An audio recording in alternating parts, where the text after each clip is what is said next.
Hey, this is Jacob Haynes. This is Incessant Ad Reviews, where usually I will dig into an individual ad that you and I see on a regular basis, review it, and score it based off its business model, incessants, and its advertising qualities. However, today we're doing something a little bit differently. We're going over the incessant advertiser himself and marketing genius, Ryan Reynolds. So we'll dig into exactly how did he get started, grow such a following, and then how is he monetizing that? And more importantly, how do we take that for ourselves as creators?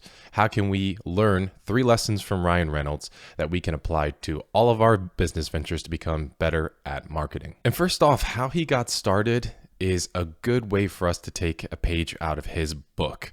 How he got started, if you look at his first 24 videos on YouTube, they're all Deadpool.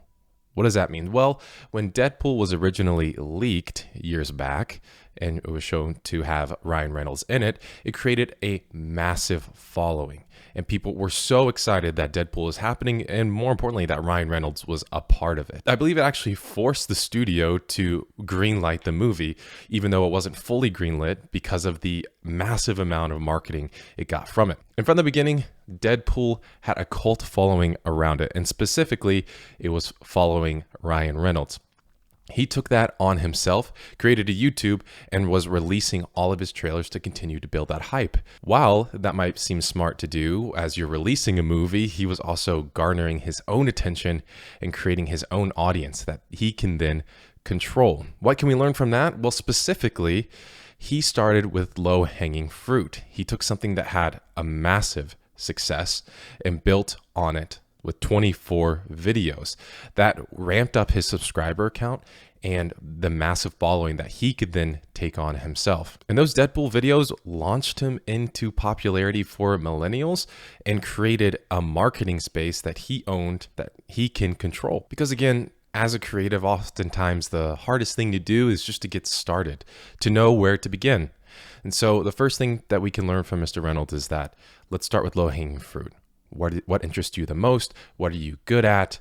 What can you do that you would enjoy that is the low-hanging fruit for you to start something, to get out in front of people and to invest in? And then from there, he continued to grow that following. After the Deadpool promos, he continued to release promotional videos of his next feature films like Detective Pikachu. So he continued to build that following and use it as a way to market his movie so that people would show up. And essentially it was a free advertising for the studio and for himself since he owned the market. He then began to expand from just video promos and movie promos into products. Why? Because if you own attention and own the market and they trust you and like you, they will buy your products. And that's exactly what happened with Aviation Gin and his first brand that he bought into. Because what's better than starting your company, starting a product from the ground floor, is buying an obscure brand that does something really well and then using your marketing efforts and what you've controlled to be able to supercharge the brand. And that is exactly what happened with Aviation Gin. And think about why this is really effective. He didn't have to do commercials. All he had to do was, since he owned the market, is hire a film crew, create some commercials, and then release it to his fans. And he proved that he controlled his market. And he was able to monetize that market to where those millions of people that were watching him and following him would go not only to the movies to see any movie that he was a part of, but also order the gin when they're out ordering their next martini. And that is exactly what happened with Mr. Reynolds. He took a relatively obscure gin brand, supercharged it in 2 years, and then made it a household name, or at least close to it. And once he supercharged it, what did he do next? Naturally, he sold it. How much did Ryan Reynolds get for Aviation Gin? Well, we're not exactly sure because we don't know the ownership split, but we do know that the company sold for $610 million to the company Diageo, I believe is how it's pronounced. So it's fair to say that he is doing all right. After this success, this led him to buy into another established brand, an Intuit-owned brand. Yes, the tax software company, Mint Mobile, the budgeting app that is now an MVNO or cell phone brand that you can get very cheaply that is partnered with T-Mobile's network. Not a move that we all expected. And speaking of moves that we did not expect, him and Rob McElhaney from It's Always Sunny took $2 million to purchase one of the oldest football or soccer clubs in all of the world, who competes in the National League. Not exactly sure what he's looking to do with his acquisition other than somehow get more fans to participate and maybe drive tourists to go see the club and then eventually sell it off for a profit.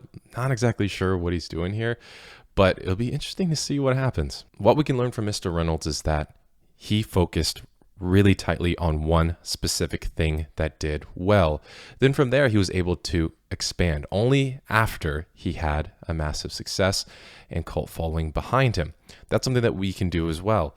Focus on that low-hanging fruit, and then once you're really nailing that, only when you're nailing that can you expand and try new things. And for example, my low-hanging fruit would be this. I enjoy business, sales, and marketing and YouTube. So this is naturally a really good fit for me. It's something I enjoy. It's something I've committed to for a little bit of time to see, do you like this? Do I like doing this?